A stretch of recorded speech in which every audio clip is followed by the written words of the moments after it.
A gente já é parceiro aí há alguns anos, né, Pedro? Vocês me escutam bem?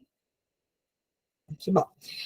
É, a gente já é parceiro aí de há alguns anos, Pedro e Mariana na organização, Raquel também, né, representando as UPAs. Agradeço aí a disposição de todo mundo. Espero que a gente faça um bom aproveito desse curso. Eu, particularmente, sou muito entusiasta da parte de docência, ensino, treinamento, então vocês podem contar comigo, qualquer dúvida. Lá no Edilon vocês têm um telefone também, acho que vários já conversaram comigo discutindo casos, então estou aí me colocando, antes de mais nada, à disposição, né? A gente pensou no curso, né, e antes essa aula não estava exatamente no cronograma, mas eu conversei com a Mariana e com o Pedro e falei, olha, eu acho que antes de mais nada, para o médico generalista, que não está tão acostumado a atender urgência, emergência pediátrica, a gente tem que saber bater o olho numa criança e saber avaliar se ela está gravemente enferma, né? Então, a aula é para isso, eu espero não me estender. No final a gente pode fazer perguntas, mas se vocês tiverem com alguma inquietude ao longo também, eu não me importo de ser interrompida, eu até gosto desse bate-papo, ok? E aí, o que a gente vai falar hoje na aula e qual que é o objetivo? Começar uma breve introdução sobre esse tema, para eu tentar localizar vocês por que isso é tão importante, né? E os objetivos que toda aula que a gente, isso já nos estudos que a gente tem sobre educação do adulto, né, o adulto ele está aqui para aprender objetivamente o que ele tem que saber. Então, a gente tem que saber exatamente, em toda aula que a gente vai, o que é importante dessa aula, qual a mensagem que eu gostaria que vocês levassem para casa, e é por isso que antes da aula eu sempre coloco quais são os objetivos, o que eu quero que vocês saiam daqui na cabeça, assim, né, com aquela mensagem. E aí, falar um pouco da abordagem sistemática mesmo na urgência pediátrica, né? E vocês vão ver que é um pouco do que já é preconizado pelos cursos de suporte avançado de vida em pediatria, sobretudo o PAUS, né, que é um conhecido aí de todo mundo, mas que quando a gente coloca num sistema de avaliação, a gente realmente consegue cobrir todas as etapas, né, da avaliação daquela criança gravemente enferma, e com isso a gente deixa de passar coisas muito importantes, por isso que é criado um sistema. E esse sistema ele é composto de basicamente 4 itens: a impressão inicial dessa criança, que nós vamos falar, a avaliação primária, a identificação de problemas potencialmente fatais, a avaliação secundária, e aí eu quero deixar uma mensagem principal para vocês no final da aula, eu espero que ela fique aí na cabeça de vocês no dia a dia, na prática, que é o mais importante, né? No final eu vou mandar por chat o link para o pós-teste, como o Pedro já combinou, a gente não tem um prazo, mas também para a gente fixar bem o tema da aula, é interessante que vocês não passem muito de uma semana assim, para responder, porque o objetivo educacional do pós-teste não é simplesmente ver se vocês chegaram no fim da aula, mas é para a gente sedimentar alguns conceitos importantes e para isso, de fato, fazer diferença aí no aprendizado de vocês, ok? E aí, no final, eu mando para vocês esse link no chat. Introdução. Por que atender emergência pediátrica é importante, né, gente? Eu contei isso para a nossa residente de emergência pediátrica no Odilon. No ano passado, a gente foi no Congresso de Urgências e Emergências Pediátricas lá no Rio. Foi o Congresso Brasileiro. Não sei se foi o terceiro congresso, enfim, é uma coisa muito nova ainda, né, esses encontros dos emergencistas. E aí, em uma das palestras, eu entendi por que era tão novo, e nem eu sabia o tanto que emergência pediátrica, né, é nova como especialidade, é uma subespecialidade da pediatria.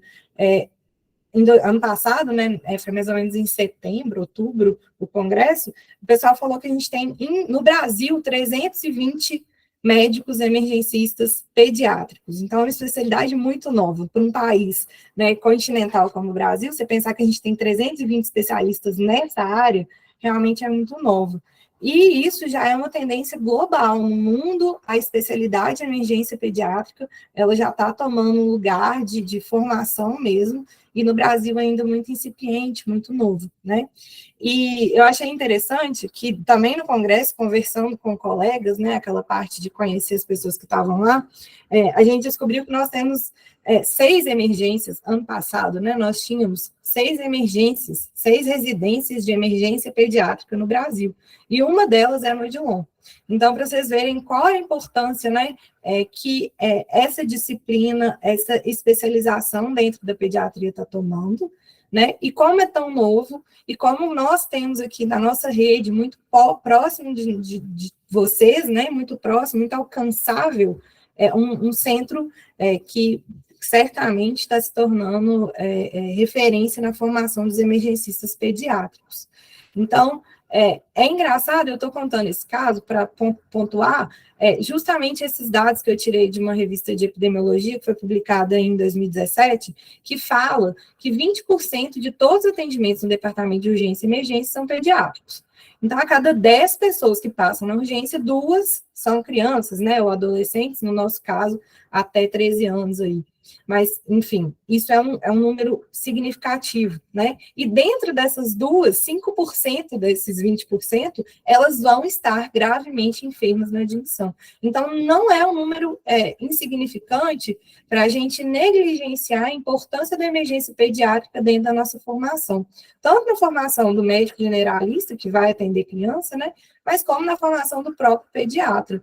E assim, a tendência mundial, só para pontuar isso para vocês, é que cada vez mais se fortaleça como uma especialidade dentro da pediatria, uma subespecialidade de relevância cada vez maior, né? E por isso, esse último tópico aqui, a emergência pediátrica acaba assumindo um papel importante como especialidade. E aí eu trouxe para vocês, está um pouco desatualizado, de 2015, mas a gente sabe que nesses últimos 3 anos aí de pandemia, os números, obviamente, e sobretudo em pediatria, relacionados à causa de óbito, eles ficaram um pouco desatualizados, e acaba que esses números de 2015, eles são os mais atuais que a gente tem, né? As causas de óbito da população pediátrica. Isso foi tirado do Ministério da Saúde. Então, obviamente, prematuridade continua ocupando o primeiro lugar, né? E a emergência, sim, vai atender também algumas complicações oriundas da prematuridade, né? Então, às vezes, o bebê prematuro ele vai chegar na emergência para a gente com uma complicação por causa da prematuridade, embora ele já esteja em casa e etc. E o primeiro contato que ele vai ter pode ser, sim, na urgência da emergência. Então, é muito importante. Quando a gente vê os outros casos, gente, eu acho que aqui deve ter uns 2 ou 3 que a porta de entrada não é urgência e emergência, né? Então, quando a gente pensa septicemia e infecção neonatal, a gente vai atender quase todo dia na emergência. Infecção do trato respiratório inferior, eu não preciso nem contar, né? Acho que é a campeã de atendimentos aí de urgência, né? Doenças diarreicas, meningite, complicações associadas à desnutrição. Olha essas em roxinho aqui, ó, né? Que elas são do emergencista mesmo. Aspiração de corpo estranho, politraumas, né? Acidente de trânsito, homicídio, afogamento, são causas de óbito na população pediátrica que vão chegar na emergência para a gente, né? Algumas mais, outras menos, mas a emergência, sem dúvida, é a porta de entrada e um primeiro atendimento bem feito certamente vai fazer com que o nosso paciente tenha uma sobrevida maior ou melhor, né? E as outras, né? Eu brinco que a emergência é o lugar do diagnóstico. Então, a gente tem que suspeitar de um paciente com uma pancitopenia que ele pode ter uma leucemia, e ele vai chegar para a gente na emergência todo dia. Então, eu tô compartilhando essas sensações sobre a emergência com vocês, para a gente se empoderar da importância que a emergência pediátrica tem, para a gente entender como a gente precisa estudar, nós pediatras e médicos generalistas, e como isso vai fazer diferença na vida dos nossos pacientes. Né? Meio que levantando a bola aí da especialidade com certo orgulho, mas também para a gente pensar nisso com olhos um pouco diferenciados daqui para frente.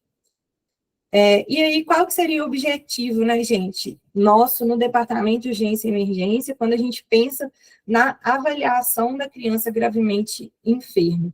Então, abordar de maneira sistemática o paciente gravemente enfermo, para identificar precocemente sinais críticos e iniciar uma intervenção rápida e eficaz para impedir a progressão por uma parada cardiovascular. Isso é um conceito básico de avaliação inicial. Então, eu tenho que ser capaz, em poucos minutos ou até em segundos, de identificar problemas potencialmente fatais. Vocês vão ver esse termo várias vezes aqui durante a aula, né? E é esse o objetivo aqui hoje que eu quero passar para vocês como fazer essa abordagem de uma forma mais sistematizada e, obviamente, com a experiência e com o tempo, a gente vai fazendo isso de uma maneira cada vez mais rápida e mais eficiente. O que vocês têm que sair na cabeça dessa aula? Então, entender a sequência, avaliar, identificar e intervir, né? Identificar riscos na impressão inicial. Então, bati o olho no paciente, às vezes ainda no corredor, quando ele está sendo trazido à sala de atendimento, eu já tenho que bater o olho e ser capaz de identificar alguns riscos, sinais de risco. Descrever os componentes do ABCDE de maneira sistemática, para a gente não esquecer de nada no nosso dia a dia. Interpretar achados clínicos durante a avaliação primária, ou seja, eu encontrei aquilo, o que aquilo significa, né, em termos de pediatria. Descrever os componentes do SEMPO, vocês vão ver que é uma anamnese mais simplificada, objetiva, mais dinâmica dentro da urgência, e isso também ajuda muito nos atendimentos. A gente sabe que o volume de atendimento é grande, então aqui a gente tem que ser um pouquinho mais objetivo, e isso já é bem reconhecido na literatura, ok? E, obviamente, depois disso tudo, percorrer esse caminho, conseguir aplicar pelo menos algum dos principais conceitos da nossa prática, no nosso dia a dia, que é o nosso objetivo final.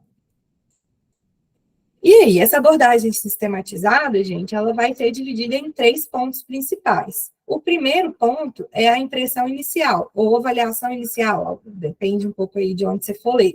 Mas essa impressão inicial, ela tem o acrônimo ABC, nós vamos falar mais para frente, mas só para vocês saberem que nós vamos falar desses 3 pontos da abordagem sistematizada. Depois, a gente vai fazer a avaliação primária do nosso paciente, que é o famoso ABCDE, que também é muito utilizado no trauma, né? E a gente vai para a avaliação secundária posteriormente, que é a nossa anamnese do tipo SEMPO. A impressão inicial, como eu costumo dizer, é a percepção clínica do paciente. A gente tem que ter um feeling de bater o olho para o paciente e falar, esse paciente é grave ou esse paciente não é grave, certo? Então, o médico, o emergencista, né, quem trabalha nas UPAs aí, generalistas, a gente vai adquirindo esse feeling ao longo do tempo de ver um paciente já no corredor e identificar algum problema que nos preocupa de imediato. E na criança, obviamente, não vai ser diferente. Essa primeira percepção a gente tem que fazer imediatamente, em poucos segundos, e a gente vai fazer, literalmente, uma classificação dessa criança. Eu olho para ela, eu vejo, olha, ela é grave, ela tem risco de piorar, ela vai piorar em poucos minutos ou poucos segundos, ou ela é uma criança estável, né? E para isso a gente sistematiza isso avaliando 3 pontos principais. Primeiro, a aparência dessa criança, segundo, a respiração dessa criança, e terceiro, a cor. Então, A de aparência, B de briefing, né, vem do inglês, e C de cor, né? Então, exemplos. Se eu bato o olho num paciente, ele está lá torporoso, taquidispneico e cianótico, é muito fácil de ver que esse menino não está bem, né? E isso é uma habilidade que a gente tem que exercer no nosso dia a dia. Isso é a cara do menino com uma asma grave, né? Às vezes ele chegou com uma asma no pronto atendimento leve ou moderado, e às vezes o atraso, né, ali 1 hora, 2 horas que ele está aguardando para ser atendido, pode fazer com que sua situação clínica vá se degradando. E aí a gente atende esse menino que inicialmente às vezes tinha sido triado até com uma ficha amarela ou uma ficha verde, porque no momento da triagem ele estava bem, e durante aguardar o atendimento ele piorou. Então, se eu bato o olho no paciente que está com torpor, com taquidispneia e está cianótico, essa impressão inicial significa eu preciso fazer uma ação imediata para evitar que esse paciente piore e evolua para um PCR, né? Lembrando que a principal causa de parada em pediatria é a hipóxia, né? São problemas ventilatórios, respiratórios. Então, nesse caso, eu tenho que bater o olho nesse paciente na minha impressão inicial, no meu ABC, no levantar do paciente para o consultório, eu tenho que perceber que ele não está bem e o ideal é que ele seja conduzido a uma sala de urgência, a uma sala de emergência. Certo? Outros exemplos, então, às vezes a paciente pode estar alerta, mas eu olho direitinho para ela, ela está um pouco taquipneica. Eu olho para as mucosas dela, ela está ictérica. Então, a minha impressão é uma paciente alerta, que está consciente, né? Aparentemente, num primeiro olhar, assim, alerta, acordada, consciente, mas que nesse mesmo primeiro olhar eu já tenho uma visão de que ela está com a frequência respiratória aumentada e que ela tem mucosas amareladas, né? Isso vai determinar aquele meu primeiro atendimento. E aí, o mais catastrófico, né? Se a gente se depara com um paciente que, de repente, entra para o setor e está inconsciente, em gasping, que a gente sabe que é aquela respiração não eficaz, né? Que não pode nem ser considerado uma respiração, mas é movimentos respiratórios ineficazes e pálida. Essa paciente, sem dúvida, o que, é que a gente vai ter que fazer? Colocar ela no leito de urgência e começar imediatamente um atendimento, pensando até numa parada cardiorrespiratória aqui, né? E aí, com esse conceito de impressão inicial, vem uma coisa que vocês têm que ter na cabeça o tempo todo na urgência, que é aquela tríade de avaliar, identificar e intervir, né? Então, se qualquer momento do meu atendimento, mesmo seja, eu estou lá no consultório, numa ficha verde, eu estou colhendo uma anamnese, se qualquer momento essa situação mudar de uma maneira abrupta, eu preciso parar o que eu estou fazendo e começar a minha intervenção, né? Eu não posso esperar, porque a gente sabe que essa espera pode levar ao óbito, levar a um PCR. Então, imediatamente, quando eu identifico um problema potencialmente fatal, eu tenho que iniciar as intervenções de salvamento de vida. E aí, essa sequência, gente, ela é cíclica, ela vai se repetir até a criança ficar estável. Então, eu falo isso direto com os residentes. Eu avaliei, a gente identificou um paciente com desconforto respiratório, a gente resolveu intervir, a gente pensou que era uma exacerbação de broncoespasmo, resolveu fazer um salbutamol, aí eu deixei lá, fiz um salbutamol e fui lá em cima pegar um café. Não, aí eu comprometo esse ciclo que é muito importante na urgência. Quer dizer, eu fiz um ataque de salbutamol, eu tenho que estar, infelizmente, do lado do meu paciente para ver se ele respondeu, se ele piorou, o que, é que ele está precisando agora, para fazer uma nova avaliação. Né? Melhorou do broncoespasmo, mas agora ele está com a via aérea obstruída, de muita secreção. Estou identificando um novo problema, vou ter que estabelecer uma nova intervenção. Então, essa sequência, ela vai sendo repetida várias e várias vezes até o meu paciente ficar estável. Paciente gravemente enfermo é paciente para a gente cuidar à beira-leito, né? E reavaliações constantes e frequentes, certo? Então, considerando que você chegou lá e apareceu esse paciente lá, né? Geralmente, quando isso acontece lá no Odilon, abre a porta e o paciente entra direto para a nossa sala de urgência.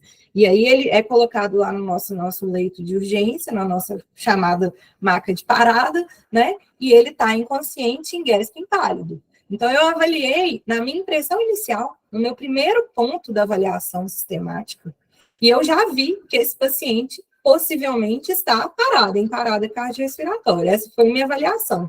Né? Minha avaliação é um paciente inconsciente, em gasping e pálido. Eu tenho que identificar se ele está em parada cardiorrespiratória, portanto, eu vou checar o pulso. A minha intervenção imediata, se eu identificar que esse paciente não tem pulso, é iniciar uma RCP. Beleza? E a RCP, vocês sabem que ela vai continuar lá. A gente vai fazer alguns minutos, depois a gente vai avaliar de novo, a gente vai identificar se continua sem pulso, melhorou, resolveu o pulso, voltou o pulso, né? E vai fazer uma nova intervenção à medida que eu vou identificando novos problemas, ou que o problema vai se mantendo, né? Então, eu vou manter a RCP. Só para vocês terem uma percepção do tanto que a avaliação inicial, ela pode ser fundamental para o meu paciente. Né? Eu conto um caso interessante, que às vezes a avaliação inicial, ela é até eu sei que tem alguns enfermeiros do Odilon aqui, ela faz parte da equipe multi, né? Porque um dia eu estava lá de plantão na UDC, e aí alguém da enfermagem falou assim comigo, e Laís, chegou uma glicemia high lá na porta. Aí eu falei, então alguém avaliou a glicemia do paciente, né? Identificou um high, e eu tô assim, mas cadê ele? Por que ele não está aqui na minha maca ainda, né? Então, uma cetoacidose diabética na urgência, a intervenção tem que ser mais rápida possível, né? Então, e aí eu fiz minha intervenção, fui lá na triagem, busquei o paciente, coloquei na minha maca, e essa foi minha intervenção naquele momento. Então, às vezes, mesmo antes de eu ver o paciente, né, gente, óbvio que eu estou aqui com um grau de brincadeira, mas a gente já está pensando na intervenção mesmo antes de ver o paciente. Então, identificaram lá na triagem uma glicemia high, o paciente não apareceu na minha maca em 2 minutos, tem um trem errado. Levantei e fui lá fazer minha intervenção. Cadê o paciente? Né? mas só para vocês entenderem a dimensão disso e o tanto que isso pode fazer diferença no nosso atendimento, certo? Tudo bem até aí? Podemos ir em frente?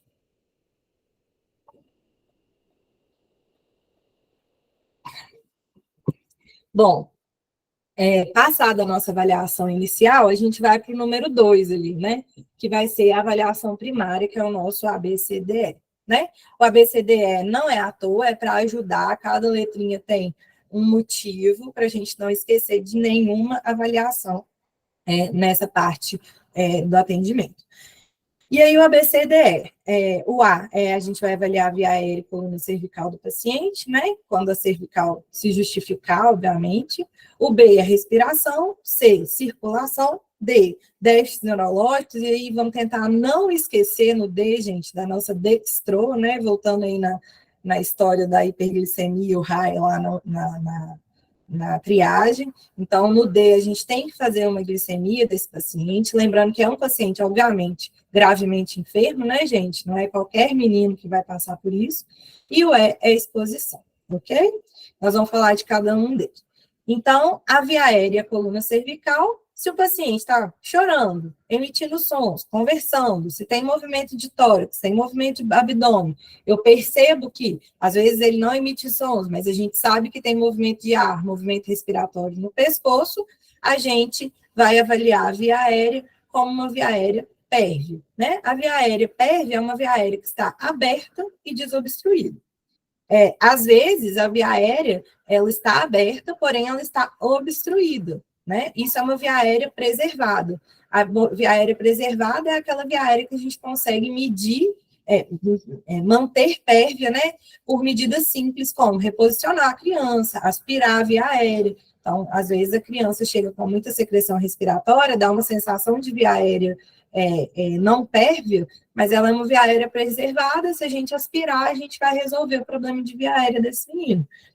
Eu também vivo puxando a orelha dos residentes. A via aérea desse menino não está boa. Na hora que você reposiciona, você resolveu o problema. Então, não se esqueçam que reposicionamento, aspiração são medidas muito simples que melhoram muito a vida do paciente, a via aérea daquele paciente, né? E aí tem o terceiro caso, que é o pior deles, que é quando a via aérea não está preservada, né? E aí ela pode estar obstruída ou não estar preservada sem intervenção avançada. Um exemplo clássico é o rebaixamento de nível de consciência. Então, chegou um paciente com Glasgow 7, e a gente não tem uma história óbvia que ele esteja no estado pós-comicial, por exemplo, que é uma coisa que vai se resolver em minutos ou em pouquíssimo tempo, esse menino não tem via aérea preservada, a gente tem que pensar na intervenção avançada, e aí seria mesmo intubação orotraqueal, ok?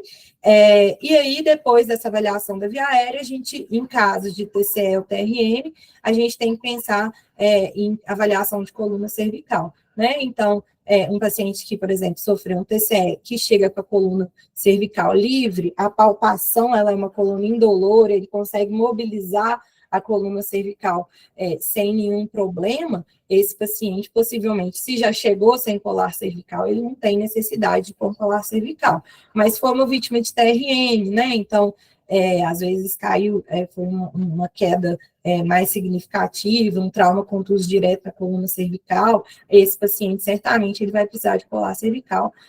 Na nossa avaliação, às vezes, mesmo que ele tenha chegado sem, a gente vai ter que colocar para avaliar. Né? E aí, isso faz parte da nossa avaliação da letra A, na via aérea e na coluna cervical, dentro da avaliação primária do paciente. Sempre lembrando daquele conceito cíclico, né, gente?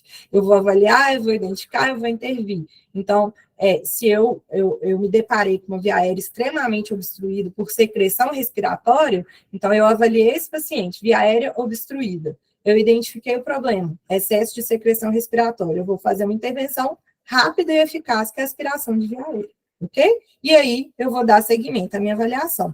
O que é importante aqui? Eu vi isso na via aérea, eu preciso resolver isso agora. Eu não preciso dar seguimento àquela avaliação, porque isso, no nosso conceito, é mais importante, é mais crítico para o paciente do que o resto, né? Então, às vezes eu vou chegar na minha avaliação da respiração e vou encontrar um paciente com esforço respiratório, mas ele está com esforço porque ele tem muita secreção respiratória. Então, pense, se eu avaliei minha via aérea bem avaliada naquele primeiro momento, eu aspirei secreção respiratória, na letra B, que é a avaliação da respiração, ele já vai ter um padrão respiratório melhor. Então, eu resolvi um problema que ia vir depois, né? Por isso que a gente tem que seguir a ordem sistematizada aqui nessa avaliação, certo? E aí vem a avaliação da respiração. E assim, se eu pudesse dar só uma dica para todos os generalistas que atendem pediatria, né, criança, enfim, é saber bem avaliar a respiração de uma criança. Porque a gente sabe que a principal, repetindo, né, causa de PCR em criança são problemas respiratórios, decorrente de asfixia, de hipóxia. Então, se eu avaliar bem a respiração, se eu fizer um diagnóstico correto, se eu conseguir fazer uma intervenção eficaz, possivelmente só nessa parte aqui a gente vai resolver uma parte enorme dos problemas dos nossos pacientes, do mais comum do nosso paciente, né? E aí não tem jeito, é chatice de pediatra? Talvez, mas a avaliação da respiração requer qual é a frequência respiratória daquela criança. Faz toda a diferença quando vocês vão passar o caso para a gente pelo telefone, se vocês falam a frequência, se isso vai me deixar mais preocupada ou mais tranquila, né? Se isso vai me deixar mais ansiosa ou mais calma, né? De acordo com o caso que vocês estão passando. Então, frequência respiratória, a gente sabe que o ideal é a gente contar em 1 minuto, não precisa chover nessa ladainha. A gente sabe também que situações de urgência, a gente pode contar em menos tempo, sobretudo se for um atendimento de um paciente muito crítico, né? Mas o ideal, se o paciente está estável, é que a gente conte essa frequência em 1 minuto, porque as crianças naturalmente fazem taquipneia, bradipneia cíclica ali ao longo do ciclo respiratório. Né? Então, às vezes eu bato o olho em 6 segundos e eu vejo uma frequência normal, mas nos outros segundos do minuto o menino vai fazer uma taquipneia bruta. Né? Então, tem que olhar isso. O esforço é muito importante também, é o mais importante, talvez mais que a frequência, eu acho. Né?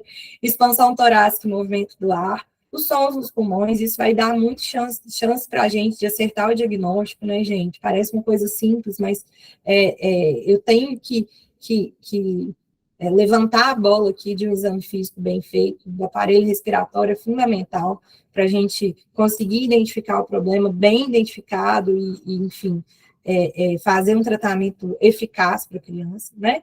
E a saturação por oximetria de pulso, que obviamente é mais importante, né? Sobre a frequência, vocês vão ver algumas fontes, essa aqui eu tirei do PAUS, né? Mas, de uma maneira geral, tem um pouquinho de variação entre uma fonte bibliográfica e outra, mas, de uma maneira geral, essa aqui acaba sendo a mais abrangente deles, tá? E aí um conceito muito importante, sobretudo para os não pediatras, né? Porque talvez o pediatra ele já está um pouquinho mais sensibilizado em relação a isso. A criança que está gemente, ela está apresentando para a gente um desconforto respiratório intenso, tá, gente? Gemência já é o último dos recursos da musculatura acessória que a criança tem para manter a respiração. Então, isso para a gente é um sinal muito crítico, criança gemente, né? E essa criança, além de ter um desconforto respiratório intenso, ela está mostrando para a gente, olha, eu estou piorando, eu estou progredindo para pior, ok? Então, gemência é um sinal que vocês têm sempre que ligar o alerta aí na cabecinha, é muito importante. Outra coisa que é importante é bradipineia, né, gente? Criança em bradipineia não é uma boa coisa. Então, se uma criança menor de 1 ano, com, assim, né, um recém-nascido com uma frequência menor que 30, menor que 20, é um péssimo sinal, né? Isso vai mostrar para a gente que esse menino vai parar. Se ele já não tiver iminência de parada em gasping, né? Então, bradipineia, ou a própria frequência irregular, né? Aquele menino que faz algumas pausas respiratórias muito prolongadas, às vezes até com repercussão de queda de saturação, ou repercussão de bradicardia, esse menino ele está mostrando para a gente que ele vai parar, daqui a pouquinho ele vai parar na sua mão.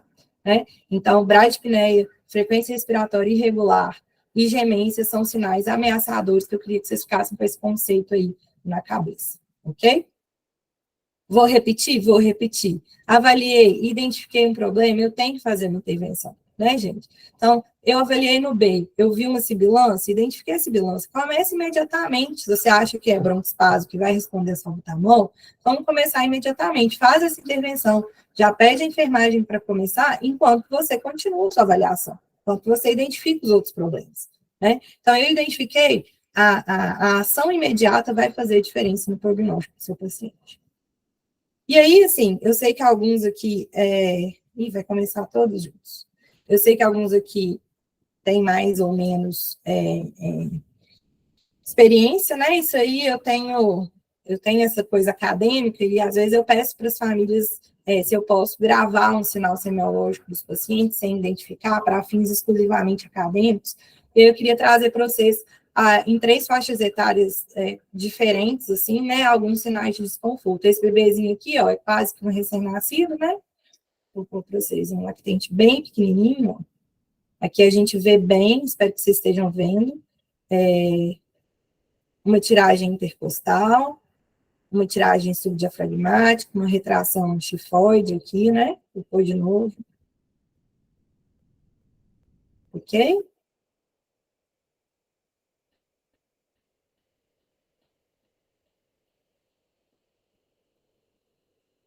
Você vê que é um menino que talvez se a gente contasse em 1 minuto, não é um menino tão taquipneico, né? Ele já deve estar com uma frequência respiratória, assim, querendo falir mesmo, né? Esse aqui é um lactente um pouquinho maior. Esse tem uma coisa interessante que eu queria que vocês olhassem, eu vou mostrar, que é o batimento de aleta.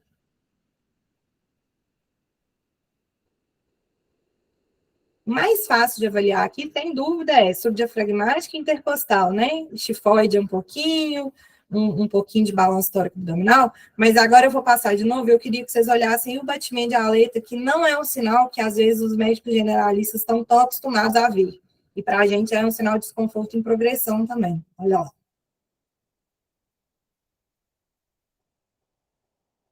Olha lá como é que ele bate o narizinho para ajudar a respirar, né? E essa mocinha aqui é uma mocinha maior, é interessante porque ela estava bem, o caso é engraçado, porque isso aqui foi atendido no consultório, esses aqui vocês veem que estava na maca, né? Essa aqui foi no consultório, era uma criança que chegou bem, brincando, tarará, e ela tinha uma malácia. E aí, durante a consulta, essa criança dormiu no colo da mãe. E na hora que ela dormiu, a pediatra me chamou para levá-la para a sala de urgência, porque ela ficou assustada. Né? E a gente sabe que malácia dá essa sensação mesmo, que o esforço piora muito quando a criança está dormindo, quietinho. Olha lá. Na hora que ela dormiu, ela ficou meio desesperada. Falou, Laís, vem cá para você ver uma coisa. Olha lá. Interessante, né? O esforço aqui. Olha como é que o tórax dela retrai para respirar, né? E é uma menina que chegou andando, brincando, tocando terror no consultório, na hora que dormiu, ela fez esse esforço, né? Então, é só para vocês verem como que a nossa avaliação ela é cíclica mesmo, né? Então, a princípio era uma criança que não tinha nenhum sinal potencialmente fatal, mas que na hora que ela dormiu, a pediatra ficou assustada. A gente sabe que era uma malácia, que era uma condição crônica, que ela já respirava assim desde que ela nasceu, mas em termos de achado semiológico, é um padrão respiratório muito interessante da gente observar. Como a criança fez um esforço no consultório, né? Olha lá. Ok? Então, é só para a gente conseguir pôr um pouquinho na cabeça essas imagens, assim, para a gente procurar ela no nosso dia a dia, nos nossos atendimentos. E aí a gente vai para a letra C, né, gente? A letra C, na avaliação primária, é a letra que a gente vai avaliar a circulação do paciente. E aí, para avaliar a circulação, a gente vai olhar. Eu costumo falar com os meus alunos, né? Que a gente tem que fazer uma letra C no braço do paciente, até o coração, né? E aí a gente não esquece nada, porque a gente vai olhar a perfusão do dedinho, da mão, o pulso periférico radial, o pulso central, que em pediatria o braquial é uma ótima opção, né? A PA ainda no braço, e depois a ausculta cardíaca. Né? Então, fazendo Czinho aqui, a gente não esquece de olhar nada. E isso a gente demora 2 minutos para fazer, expondo muito. Então, não custa. Por que não custa? E aí eu vou falar para vocês um conceito muito importante para o generalista, que eu adoraria que você saísse nessa aula pensando, tá? Em pediatria, gente, a perfusão do paciente que tem um problema hemodinâmico, ela vai piorar antes da pressão arterial. Então, para mim, às vezes é mais importante você falar que o paciente está perfundindo mal do que ele está com uma pressão boa, porque às vezes ele está perfundindo mal e ele tem uma pressão arterial boa, ok? Então, em pediatria, à medida que o débito cardíaco vai caindo no choque, nós vamos ter aula de choque, vocês vão entender isso, mas eu acho que por uma aula de avaliação inicial, ter esse conceito de antemão na cabeça é muito importante, a perfusão do meu paciente vai cair gradualmente antes da pressão arterial. Então, eu posso ter um menino com a pressão ótima, chocado, ok? E não, quer dizer, às vezes no adulto a hipotensão já é uma coisa que assusta muito vocês. Para a gente, realmente, a hipotensão é muito ruim, óbvio, né? Mas, se eu tenho perfusão ruim, já é um sinal ruim para o meu paciente de comprometimento hemodinâmico, né? Então, aqui, número 1, top 1, perfusão. Muito importante avaliar os pulsos também, tanto periféricos quanto centrais. E óbvio que a pressão é um dado importante, ela tem que ser feita todas as vezes. Mas lembre-se, às vezes eu vou ter pressão boa, perfusão muito ruim, menino chocadaço, né? Então, lembrem-se disso. E aí tem no PAUS também, uma regra prática para a gente saber a pressão arterial sistólica do percentil 5 do paciente pediátrico, porque para adulto é mais fácil, né? É padronizado, não tem tanto a ver com a idade. Na pediatria, não. Obviamente, a pressão arterial boa para um bebezinho de 1 mês, de 2 meses, ela é completamente diferente para uma criança de 10 anos. Então, a regra que tem que ter na cabeça é que quando a gente está lá, um bebê de 2 anos, né? Para saber qual que é a pressão arterial no percentil 5, eu tenho que fazer a regra 70 mais 2 vezes a idade dele. Então, um paciente de 2 anos, ele tem 70 mais 2 vezes 2, 4, ele tem que ter uma pressão sistólica na urgência mínima de 74. Se ele tem uma PA 74 na urgência, ele está mostrando para a gente que ele está no percentil 5, ele ainda não está hipotenso. Mas, se cair de 74 para um menino de 2 anos, já é hipotensão. Exemplo, 8 anos, né? Qual que é a pressão arterial do percentil 5 para um paciente de 8 anos? Então, 70 mais 2 vezes 8, mais 16. Então, esse paciente tem que ter uma PA sistólica 86 para eu ficar tranquila com esse dado, ok? Mínima, né, de 86, ok? E aí, a ausculta cardíaca, tão importante quanto, ver frequência, ver ritmo, ver se tem sopro, enfim, né? Alguém tem alguma dúvida? Podemos seguir? Olá, Iris. Teve uma dúvida da Marcele, até respondi no chat. Ela perguntou se nesse caso de malácias não era uma urgência, se você pode ficar tranquilo e atribuir esse esforço a uma condição crônica. Não, no caso dessa paciente, né, desse caso que eu contei, depois de investigar, sim, mas não foi aquela paciente, ela chegou andando, saturando bem, durante a avaliação ela continuava saturando bem, né, enfim, ela tinha esforço, mas não era uma situação crítica que ia progredir imediatamente para uma PCR. Inclusive, a mãe falava que era daquele jeito mesmo que ela dormia. O problema dessa mãe já vinha de 3 anos de história, né? Eu disse tranquila nesse sentido, não no sentido que o paciente não requer cuidado sobre aquele problema, né? Mas na avaliação da criança gravemente enferma, embora ela tivesse um sinal de gravidade, que era o esforço respiratório grave, era uma condição prévia daquela paciente. Ok? Ficou claro? Ficou sim. Inclusive, eu respondi para ela no chat, uma coisa que você acabou de falar, né? Assim, é importante a gente perguntar para a mãe do paciente crônico se esse é o padrão normal da criança, né? A gente não pode ter vergonha de perguntar isso. Igual, por exemplo, é uma síndrome rara, eu tenho certeza que a mãe sabe todos os fatores, tudo que é alterado. Aí você pode perguntar, lógico que você vai dar um Google depois, né? Mas é importante a gente perguntar esse padrão do paciente para a mãe do paciente crônico. Exatamente. E aí, assim, pensando exclusivamente no cenário de urgência, não era uma paciente que, tipo, obviamente, ela foi internada, precisou fazer fibronase, enfim, mas não era uma paciente que eu corri ela para a sala de urgência, comecei, monitorizei, coloquei oxigênio, pensei em esforço respiratório agudo, no sentido de insuficiência respiratória aguda, certo? É por aí mesmo. Mais alguém? Eu não vejo vocês, então eu fico meio perdida. Eu não vejo o chat também. Eu acho que não, pode seguir. Uma pergunta do Gilmar, de quando colocar o não colar cervical? Oi, não entendi. Quando colocar ou não colar cervical? Pergunta do Gilmar. Ok. O colar cervical, assim, a maioria dos casos de politrauma, né, gente, ele vem do SAMU com o colar cervical. A maior dúvida nossa é quando retirar ou não o colar cervical. Beleza. A dúvida sobre colocar ou não, a gente não encontra isso muito na literatura, se o paciente veio por meios próprios e tem a cervical livre, indolor, a história não é muito sugestiva de lesão cervical ali naquele momento, a gente acaba não colocando porque ele já sofreu uma ação do próprio transporte, né? Agora, imediatamente, às vezes, veio um menino por meios próprios, imediatamente, que tem alguma disfunção cervical ali na palpação, na nossa avaliação, aí sim, vale a pena colocar o colar. Mas você não vai, assim, é um atendimento pré-hospitalar essa decisão, né? Na maioria dos casos. Não sei se alguém tem outra percepção sobre isso. Podemos? Bom, então, seguindo, aí agora a gente está na nossa letra D, na avaliação dos déficits do paciente, né? É uma avaliação rápida da função neurológica na urgência. Então, eu bato o olho naquele paciente na impressão inicial e aqui na avaliação primária, eu já tenho que ter uma noção do nível do paciente dele. Algum microfone aberto, pessoal? Não, frio, calor. Só que você tomou uma sopa. Ok. Então, o paciente que chega irritado, letárgico, ou alternando entre irritabilidade e letargia, né?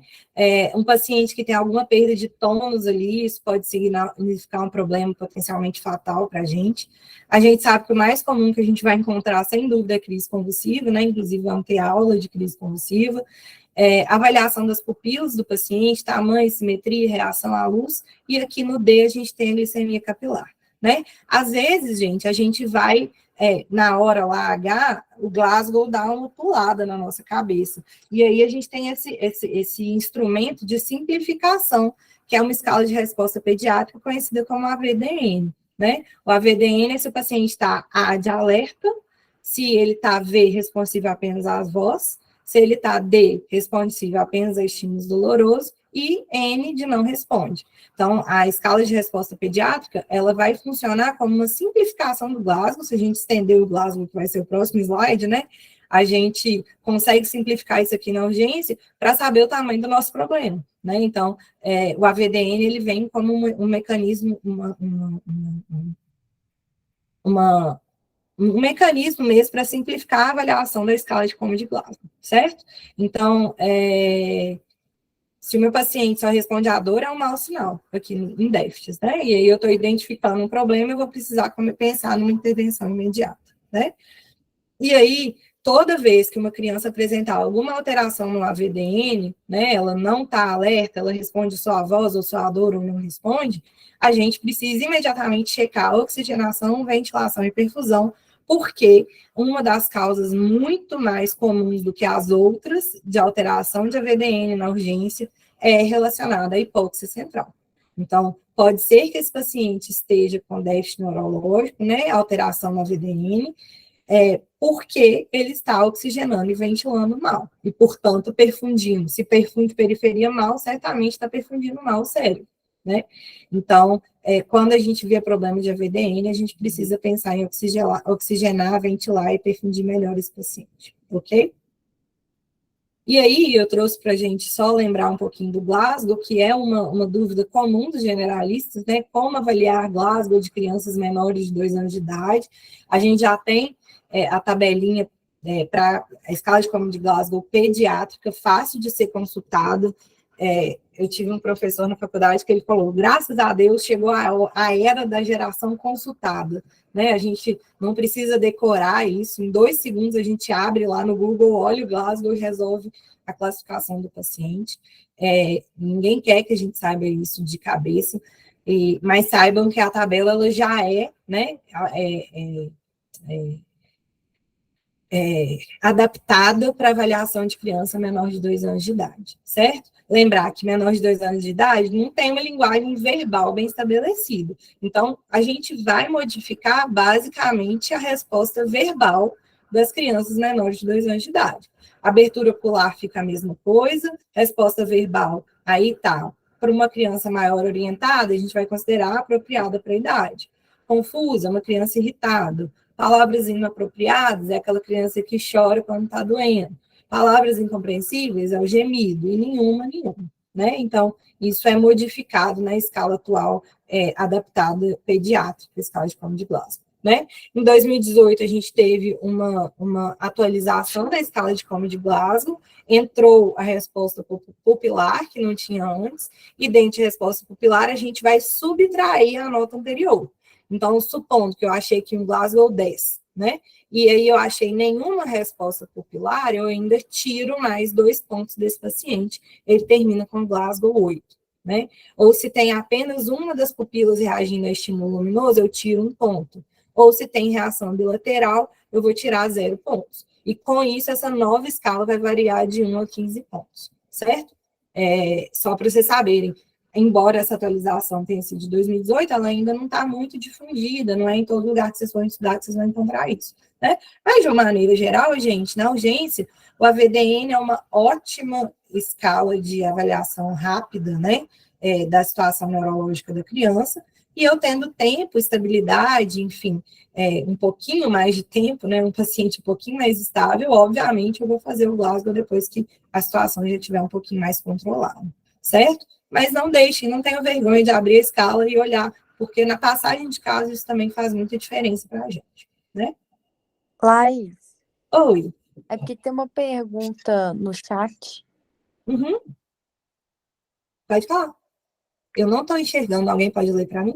Tem alguma forma específica de fazer estímulo doloroso na pediatria? Ou é feita da mesma forma que em adultos?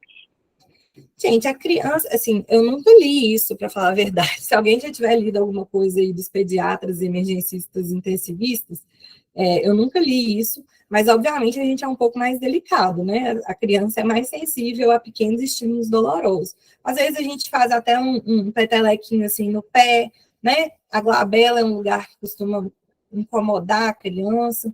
Então, assim, a gente vai titulando aquilo conforme a resposta, né? Mas a criança ela é um pouco mais sensível, então a gente costuma ser um pouquinho mais delicado nessa avaliação. Mas eu não lembro de ter lido especificamente qual é o estímulo doloroso principal ou preferencial para a gente avaliar, ok? Alguém tem alguma outra ideia sobre isso? Quer compartilhar? Glicemia capilar. A gente já olhando a glicemia capilar já fez o estímulo doloroso. Ótimo, gostei. É uma boa. Se você for fazer glicemia capilar, é uma boa de estímulo doloroso, sim. E às vezes, se ela não responde a glicemia capilar, às vezes você precisa fazer até um estímulo maior para ver o grau de rebaixamento ali, né? Ok, vamos seguir então. Na exposição, gente, é o componente final da nossa avaliação primária, então eu já fiz todo aquele A, B, C e D, e agora eu vou chegar no E. Eu não vou esquecer em nenhuma etapa de avaliar, identificar, intervir, né? E aí eu preciso de espir a criança, eu preciso ver a temperatura central, identificar se ela está com febre, lembrando de evitar hipotermia, né? Evitar desconforto maior. Então, o paciente pediátrico, ele é muito mais sensível a variações de temperatura. As nossas salas de urgências, em geral, são geladas, então a gente tem que manter esse paciente aquecido, né? Avaliar sempre a diferença de calor entre tronco e extremidade. Às vezes o menino está com febrão e a extremidade, por estar mal perfundida, está fria. Isso é um péssimo sinal hemodinâmico para a gente, né? Buscar alguma evidência de trauma, então, se o paciente tem hemorragia, queimadura, tatuagem traumática, alguma coisa desse tipo, petequia, púrpura, outras lesões de pele, tudo vai entrar aqui. Aqui é uma avaliação mais geral dessa criança, né? O que eu preciso encontrar aqui, o que está associado a essa criança grave, deformidade, contusão. Lembrar que, infelizmente, a gente está numa realidade de crianças sofrendo violência física, então a gente tem que ser um pouco detetive no nosso exame físico, né? Perguntar o que é aquilo, como que aconteceu, lembrar dessa nossa função também de preservar a integridade física das crianças. E aí, na exposição, quando você faz uma exposição completa, às vezes você vai encontrar uma coisa que você não tinha se atentado antes, né? Isso é muito importante. Às vezes, paciente, a gente já teve alguns casos, assim, infelizmente, de bebê sacudido, né, o shaking baby, e o menino chega sem nenhuma lesão no corpo. Você vira ele de ponta cabeça, você não encontra nada. Então, a exposição é importante, porque às vezes um roxinho que você encontra ali, a sua cabeça já abre um pouco para esses diagnósticos diferenciais de crianças vítimas de violência física, certo? Então, lembrem-se de fazer essa exposição, esse exame completo. Isso também é muito rápido, nada disso demora, nada disso agarra o seu atendimento, faz muita diferença no final, ok? E aí, Laís, quais são os problemas potencialmente fatais? O que eu tenho que olhar e falar? Isso é um problema potencialmente fatal, essa é uma criança gravemente enferma. Então, se você for pensar na via aérea, é uma criança com obstrução total ou importante da via aérea, né? Ou com a via aérea não preservada, né? Não PERV, quer dizer, rebaixamento de nível de consciência, que vai entrar aqui no D, pode impactar na minha via aérea também.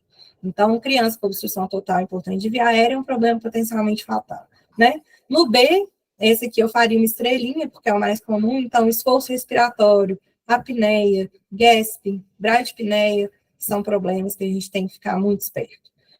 No C, na circulação, perfusão ruim, lembrando, perfusão vem antes da hipotensão em pediatria. Então, perfusão lentificada, pulso fino, pulso ausente, mesmo que o central esteja presente, periférico muito fino, às vezes até imperceptível, né?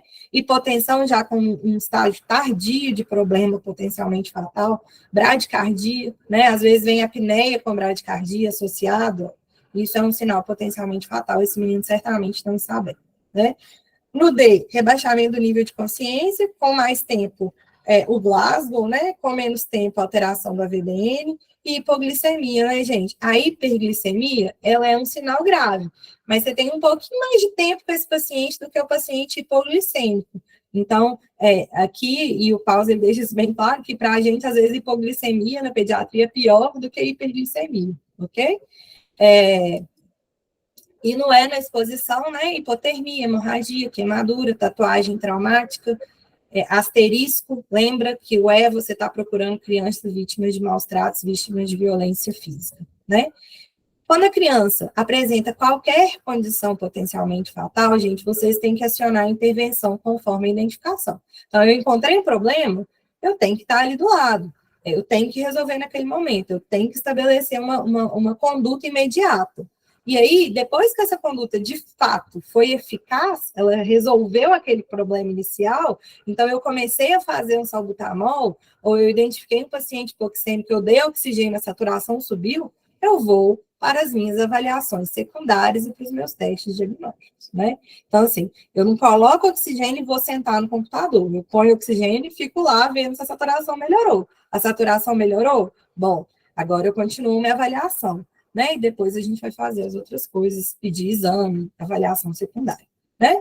E por fim, chegar na avaliação secundária. Depois que eu fiz isso tudo muito rápido ali, nos 2 primeiros, 3 primeiros, 5 primeiros minutos no máximo, eu tenho que, de fato, olhar para a família, olhar para a acompanhante e falar, e aí, o que aconteceu com ele? Agora eu já resolvi todos os problemas potencialmente fatais, o meu paciente está assistido nessa parte, eu vou entender qual que é o diagnóstico, vou entender melhor o que aconteceu com esse paciente, né? Na urgência, o Pedro usa muito essa frase, mas é gestão do caos. O menino chegou muito grave, a minha prioridade ali é identificar problema potencialmente fatal e resolver. Eu comecei a resolver esses problemas, eu parto para as outras coisas, né? E aí as outras coisas, a gente vai falar na avaliação secundária. No S, sinais e sintomas. No A, alergia, porque eu posso precisar fazer uma medicação imediata, então eu preciso saber isso o mais rápido possível. No M, medicamentos em uso. P, um passado médico sucinto, né? Doenças prévias, vacinas, enfim, cirurgias, etc. E, obviamente, isso aqui é direcionado para a causa do paciente, né? Para o problema do paciente. Né? Líquidos e última refeição, isso é muito importante para a gente, se a gente precisar, por exemplo, estabelecer uma via aérea avançada, eu preciso saber quanto eu preciso me preparar para um problema de intubação, né? Às vezes eu preciso intubar um menino que está com a barriga cheia, então eu vou ter que ter um aspirador muito bem montado do lado, eu vou passar uma sonda, eu vou esvaziar esse estômago antes para eu reduzir complicação na minha intubação, né? E eventos relacionados com aquilo que levou o paciente a esse atendimento, né? E essa avaliação secundária, basicamente, é uma anamnese direcionada, sistematizada, rápida e eficaz para a gente fazer naquele ambiente de urgência. Passada a crise, gente, o paciente estabilizou, obviamente que eu vou aprofundar no caso, eu vou entender melhor, eu vou sentar com a família, conversar, pegar a história, detalhar, mas isso aqui é naquele momento de crise, né? O paciente acabou de chegar muito grave, está lá na sua máquina, você precisa entender o que aconteceu. Eu estou sistematizando a aula, gente, mas vocês sabem, muitas pessoas que já têm essa experiência, que tudo isso acontece de uma maneira muito rápida e dinâmica, e às vezes até ao mesmo tempo, né? Mas quando a gente sistematiza, fica parecendo que eu fico ali muito tempo para resolver todas essas etapas, mas isso é uma avaliação rápida, porque aqui nesse contexto de criança criticamente doente na urgência, a gente precisa ser rápido nas nossas decisões, nas nossas perguntas, nas nossas avaliações, nas nossas intervenções, ok? E aí, o que eu queria deixar para vocês de mensagem, né? Façam uma avaliação sistematizada para crianças em situação de urgência e emergência. Façam isso. Façam o exercício de passar por essas etapas, mesmo que em poucos minutos, em 5 minutos, passem por essas etapas que a gente falou aqui na aula hoje, né? Porque isso vai fazer com que vocês não deixem de identificar problemas potencialmente fatais da forma mais precoce possível, né? Nós somos a linha de frente, problema potencialmente fatal chega para nós. Então, a responsabilidade é nossa, né? E se a gente faz esse sistema, passo a passo, por todos esses pontos da avaliação, a gente consegue identificar os problemas potencialmente fatais. E identificando esses problemas, vamos tentar fazer uma intervenção imediata, né? Porque o que a gente não quer? A gente não quer que ninguém pare no nosso plantão. Se eu consigo identificar precocemente, fazer uma intervenção correta, imediata, possivelmente a gente vai minimizar o risco do nosso paciente evoluir para um PCR na urgência, ok? Eram essas as mensagens que eu queria passar para vocês. Eu indico para vocês darem uma lidinha no capítulo 2 do PAUS. A gente tem já o de 2020, eu pus aqui o 2015, porque é o que eu tenho aqui na minha casa, e é o que eu estou consultando, mas desse capítulo, especificamente, eu não me lembro de muita coisa ter mudado, ok? E quem quiser aprofundar um pouquinho mais, esse livro é muito bom, livro de 2021, do Fleischer e Lewin, é um livro-texto de emergência pediátrica. É um livro sensacional, ajuda muito a gente a entender a emergência como especialidade, os tópicos de emergência estão muito bem escritos, então estou fazendo uma propaganda, não tem conflito de interesse, é por puro interesse acadêmico mesmo, tá? E aí é o capítulo 7, uma avaliação geral da criança gravemente doente ou ferida, né? Esse é o link do pós-teste, vou mandar no chat, queria agradecer, abrir para perguntas, e quem quiser me procurar também, meu telefone é muito acessível, vocês podem me mandar mensagens, enfim. Aí, tem 2 perguntas para você no chat. Tem Ótimo. alguma forma específica, não, essa já foi, na escala de coma de Glasgow, a indicação de intubação traqueal continua sendo menor que 8, pensando na escala de coma de Glasgow com avaliação pupilar, tá? Então, na avaliação pupilar, continuaria menor que 8? Mari, você sabe? Continuaria menor que 8 na minha avaliação. O P-Glasgow... 15, né? O P-Glasgow, ele não tem a proposta de substituir a escala de coma de Glasgow atual, né, a escala de coma de Glasgow que a gente usa. O P-Glasgow, ele veio trazer informações prognósticas para esse paciente, tá? Que servem muitíssimo para o adulto, a gente ainda estudando em pediatria, mas ele vem trazer mais informações, não substituir a escala. Então, continue usando o seu 8 aí com cuidado.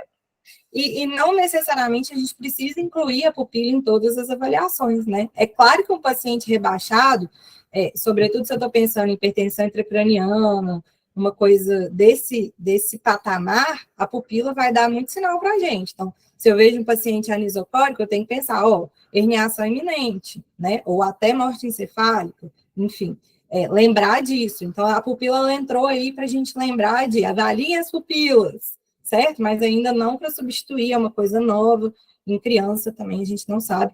E eu não li nada, é claro que, né, gente, medicina, ontem pode ter saído alguma coisa falando assim, agora a gente vai entubar com Glasgow 6, mas até ontem, sim, eu não li nada nessa novidade, tá? Para os entusiastas de Glasgow, existe um site que, inclusive, é de quem criou, que é Glasgow Scale, que é só sobre a escala de coma de Glasgow. Se alguém tiver interesse, é só jogar no Google, que aparece o sitezinho lá e tem essas informações.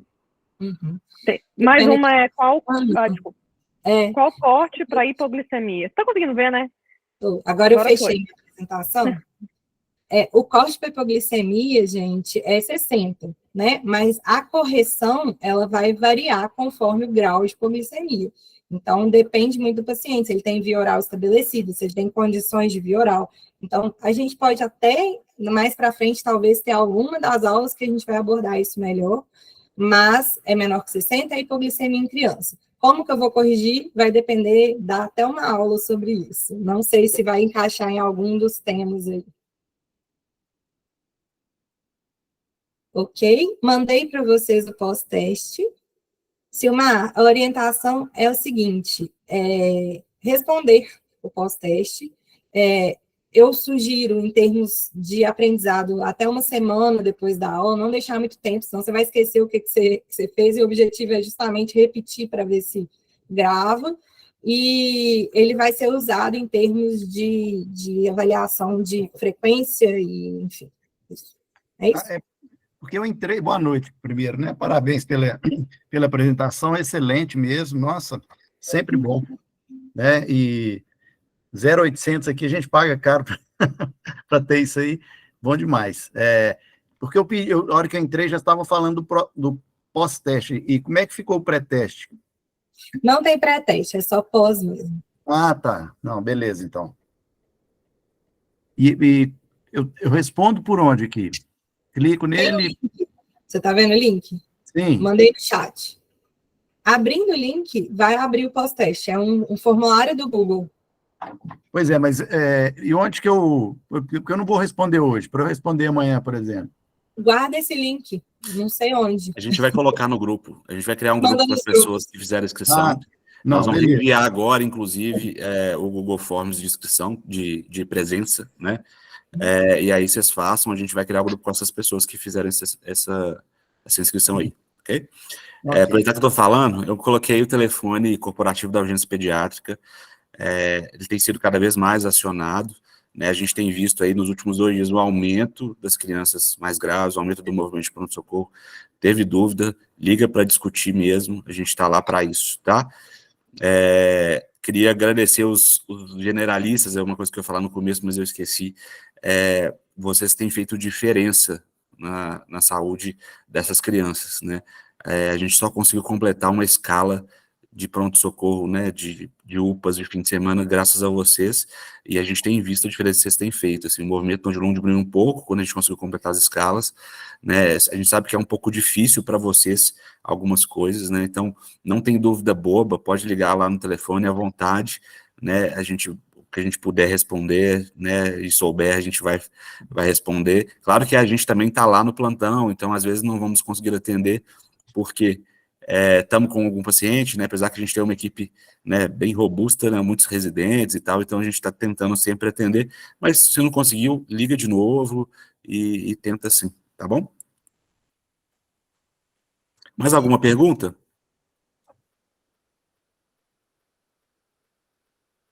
Alguém perguntou se vai ficar disponível. Sim, a gente tem um